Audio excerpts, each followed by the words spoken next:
6, 7, 8.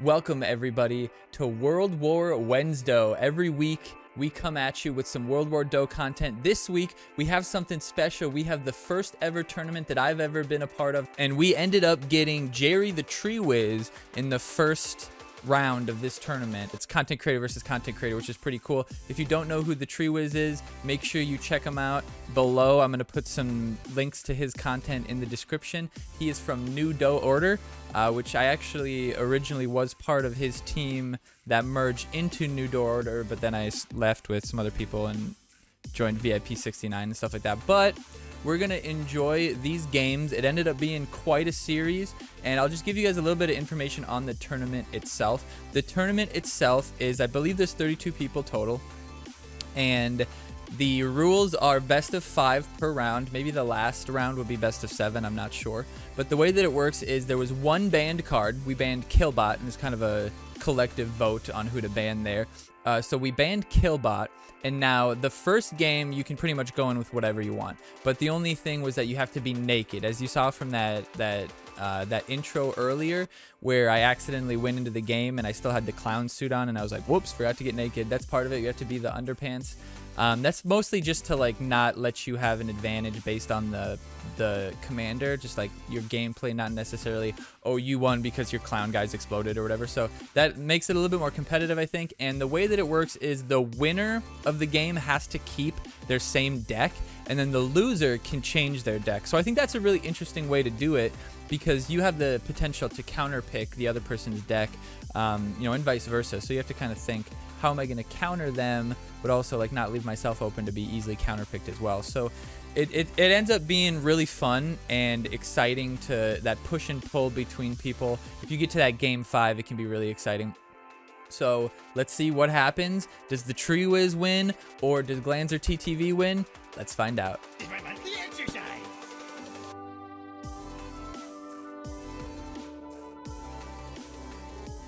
Gladly. Come here. Okay. If that trap would have caught me, I might have been in a little bit of trouble early. But you can, I'm cutting this game sound out. You could hear how off the airstrike was for the actual sound. I don't know what it is, if it's I'm not even spectating. Like, this isn't a replay. This is the live footage of me playing against him. I figured that was better. I wouldn't have to watch all 5 of the games back, or 3 or 2, whatever. I guess there would have to be at least 3. However many games there were, I didn't have to watch them back. But Tree Whiz has a pretty typical deck here. He's got the Yetlings. I had a really dumb deck. I was thinking that I could really focus on the roadkill, but the problem was I didn't have the right cards in my hand when I had the roadkill, and it really just, he didn't really have a freeze that I could, he had the Yetlings, but he didn't really use it against the roadkill where I could use the anti-freeze. And you see me here just wasting energy. This was a really bad game on my part. I think that I put too much stock into that roadkill and what that could do, when in reality at this level, at the everything's max level, and without the extra damage from the Clownmander or whatever it might be, the roadkill actually isn't that great of a unit, to be completely honest. It doesn't do great, and with against the level 13 towers, it doesn't even seem like it really does that much damage. We used the duct tape there to get that extra damage, and if I would have focused on one, maybe we would have been better. But Tree Whiz ran the clown here, which really doesn't affect me at all. I don't have anything aerial, so I should have just left him up there. It really didn't matter. But I figured he put the clown up there to defend against like the Zeppelin, because the Zeppelin max level is pretty difficult, and he thought maybe I'd have that. So he just pushes the issue on that side there. Really easy for me. I could have used the antifreeze there, but I just was not. I think if I would have played this game absolutely as well as I could, I might have had a chance, because like that I missed. I could have had a hit there. I had a couple misses with the roadkill, and I was worried about getting my commander too far out there, because with the sheriff, he's going to be able to pull me back in. The airstrike really dealt with a lot of my stuff, which was good for him. He just really had a better deck than me. He has pretty much all the strong cards in his deck. The sheriff is really strong. The Yetlings are really strong. And he's able to just kind of push into me, and just the value that he can get from these cards is just is just really insane. And he had the type of stuff that I use that so that the Yetlings won't kill my witch, which is actually kind of funny, but he's just able to use the airstrike and deal with my witch. So the airstrike countered my witch, the airstrike countered my roadkill a little bit. Now if I would have been perfect here and hit a little bit better on that right side one, I might have been able to steal that, because you see I do get it down to 6k. I would have hit it with one more thing of the roadkill, but that was a good game by him. He just really had a better deck than me. Overall, he outplayed me with the deck just right at the beginning. And I could have maybe outplayed him with my deck, but I just wasn't in the right mindset. I wasn't playing it very well, and I didn't get the cards used quite as well as I should have been able to. I could have maybe used a little bit better on the spells and gotten a little more damage from the roadkill, but it is what it is, and WIZ takes the first game. So for the next round, I checked out his deck and I looked and I noticed that he didn't really have a good card to deal with larger units. He didn't have the trans ray or anything like that, and I thought maybe we'd be able to deal with him by putting in the mammoth and then some other choice cards. Now looking at the deck now, I made a mistake by putting the inhuman cannonball. I must not have noticed that he had the drill. The max level drill kills the max level cannonball, so he's able to get value there, and it forces me to not even play the cannonball. So that was a mistake on my part. And looking back, I should have taken the antifreeze out and switched it for something else, and probably the swap as well. I should have changed that for something else. I don't think those are very strong cards, but this is the deck that I decided to go in with, and mostly it was just I didn't want to give him value for the airstrike. I didn't want to give him value for the drill, which I screwed that up, and I didn't want to get him value for the clown, obviously. So I tried to do everything that I could that wouldn't really get impacted by the Yetlings or anything like that. Now the piranhas get killed by the Yetlings, but I think overall, I think we counterpicked pretty well here, especially the mammoth play. The mammoth play was probably our biggest play. So let's see if that pays off against WIZ in game number 2 with the mammoth as the main part of our deck. I should have probably left the duct tape in there for the mammoth, but let's get into it. You got it. Moving. All right, so round 2, we get the WIZ guitar. I don't really have a good emote to send him right there, so we go with the kissy face. All right, so I start with the inhuman cannonball, and right away we find out that I made a huge mistake putting the inhuman cannonball out, but we do get one hit off. So I will say that it wasn't completely worthless because we get that one hit off. Now he's got the extra hits from the mini-mander here. I should have turned and focused on the mini-mander before killing the sheriff, but we do get the Yeti out there to help deal with it. So hopefully that's going to prevent him. Having that card alone is going to prevent him from doing damage to my tower.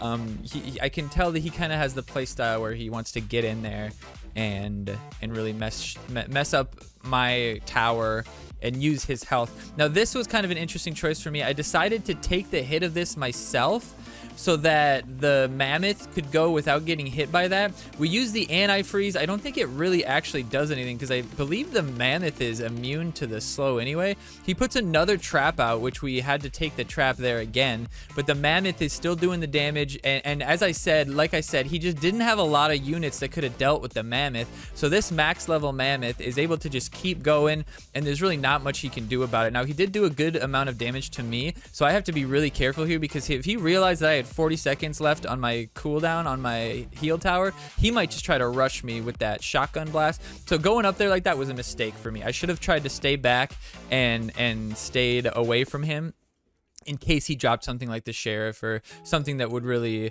be bothersome. Obviously he still got the rage turret, so he could throw the rage turret at us and drop us with that guy real fast. So we're almost dead here, 28-24. We got to try to survive. Luckily he feels like he has to back off just in time. He might have been able to do it if he would have just kept fighting me there. Maybe he would have pushed me to one side because the Yetlings were coming. You see how close I am here. If he gets the sheriff out, I'm screwed, but we get the heal off just in time.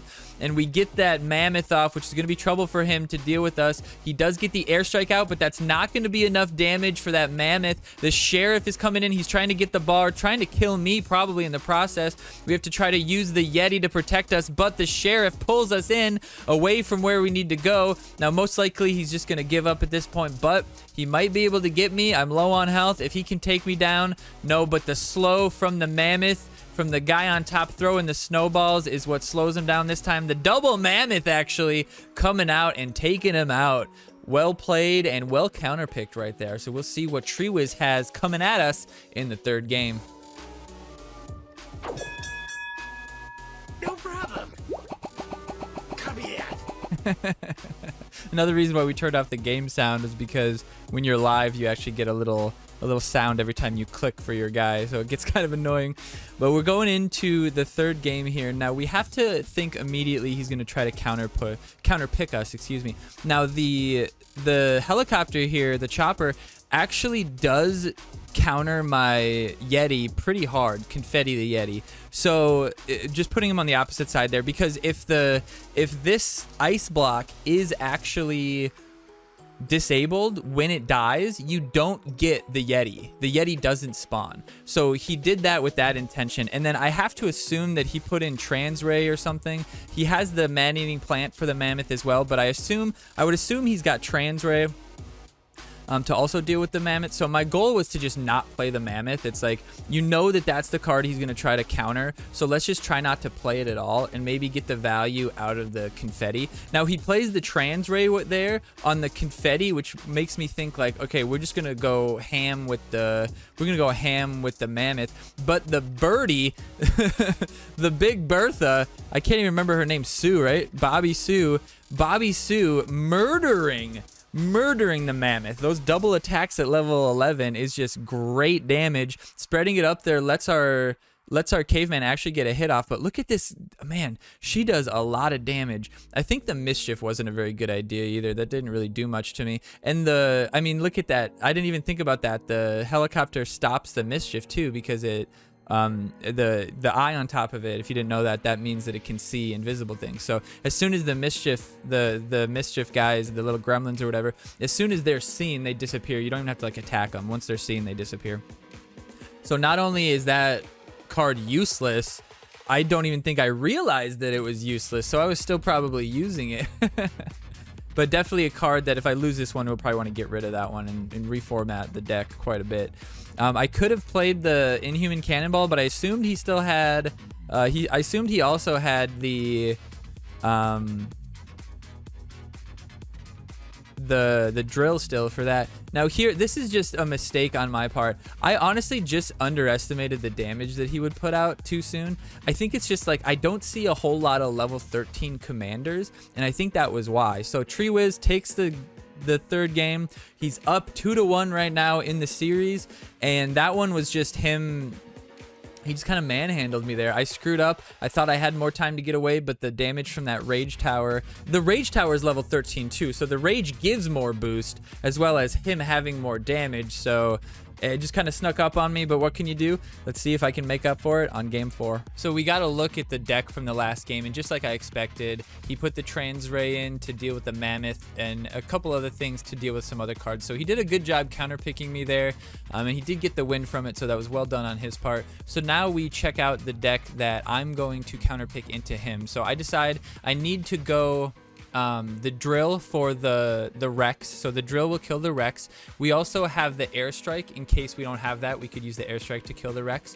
The Sue is kind of a problem, so I figured maybe some Swarm might help. I put the Mr. Boom in there, thinking that maybe his ability might be a little bit harder to deal with. And then we put the Yetilings in there because they're just really good, strong units. And then you see our secret weapon. We put the choppity chop chopper in there with the Rage, which makes him go straight for the champion, makes him ignore everybody else, so he'll be an invisible little headhunter unit. So it'll be interesting to see if we can pull that off. Otherwise, he's got that deck that's just going to try to overwhelm us, get the Rexes spawned, and just kind of get the value from the removals and stuff like that in order to just keep pushing in. And I mean, the value that he can get from that Bobby Sue is crazy. So we'll see how this works out. Can the Chop save the day?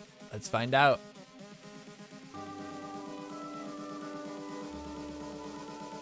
No problem. Copy that.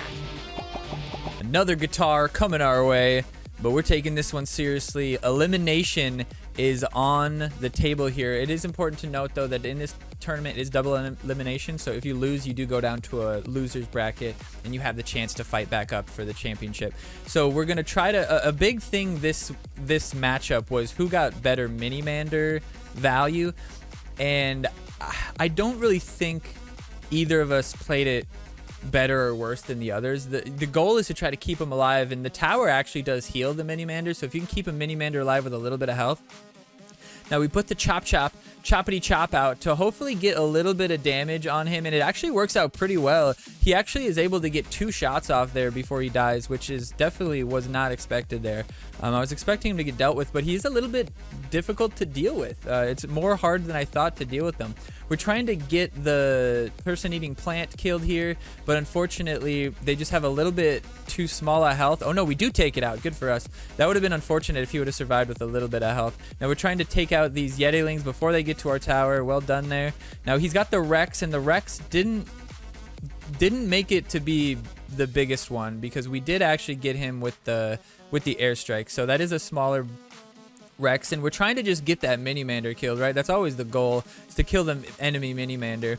Now, we don't really have anything for that to stop, but it does stop the turret itself from attacking, so we're forced to play our own things. I'm hoping that those things can maybe hit the Rex, but they go right for the tower. They don't go through it to the Rex, so that's unfortunate. We got to get that out. Is it going to be in time? No, it's off by 1 frame, and he gets the big Rex, and we're in trouble now. We kissed in the middle of fighting Sue, which is actually a mistake.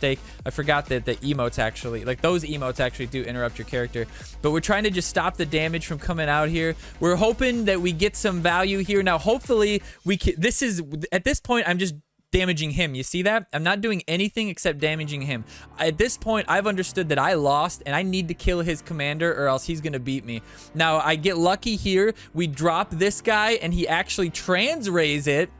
So that helps me out because then I'm able to put the chop. We're able to put the speed on it. He's got 8,000. I'm following the chomper, desperately helping him. He doesn't get picked up by the person-eating plant, and he goes straight through, and he takes him out. The chopper taking it out. Oh, incredible. That was so hype. When that happened live, I was running around my basement going, oh, it was insane. That was incredible. The series is tied 2-2. What's gonna happen? Game 5, baby. It doesn't get better than this.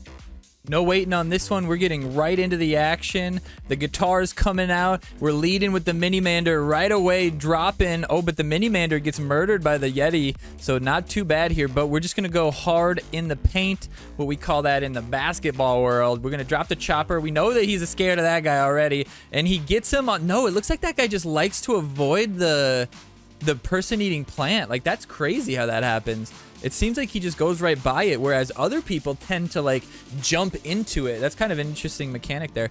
So that was a mistake on our part. We screwed that up, but that's why I had not only the airstrike, but also the drill for the Rex, because sometimes you just don't have the right card cycled, right? Here, we're at a bit of a disadvantage. He's got a good little push here. We're going to see if the boom can help us defend.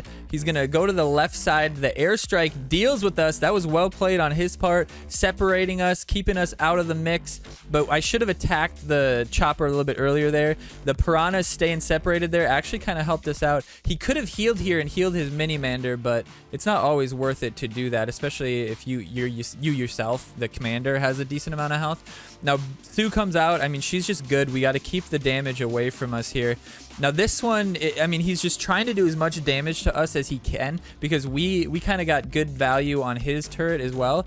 But he's able to get way more than us. And he gets the turret down all the way to 790. So this might be interesting. He's able to just keep cycling those Yetis. He's got a pretty cheap deck overall, but we're taking 2 every time here. We have 6,000 left on his health, so we know that we're going to probably have to either kill him with the chopper or do something else. He does use the airstrike to kill the chopper there, which was good on his part, but that does lower his total value that he can deal with something like this. So let's go for this tower here, see what we can do. We got these guys. These guys would do more damage if we had the clown mander skin, but we don't. They do pretty good damage at level 13 to to the commander there, and the Yetis come through. Yetis are an important part here. Now, can we kill the...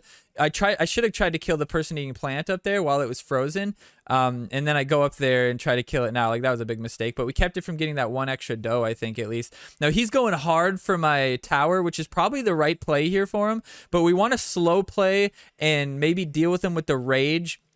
He was able to deal with us really well there. Let's do the chopper. The same thing we did last time. He's able to freeze it this time, though, and do a lot less damage. That's what he was going for last time, but the Yetis actually went for me, not him. But we're just going for broke here. 26. He doesn't have any heal, so we cut him off with the Mini-Mander, who actually will stay over there. He trans the Mini-Mander. We're heading for it. If we can take him out, it's game over, and we did it. The first round of our first tournament, taking down the Tree WIZ. Chop, chop, chop in that tree.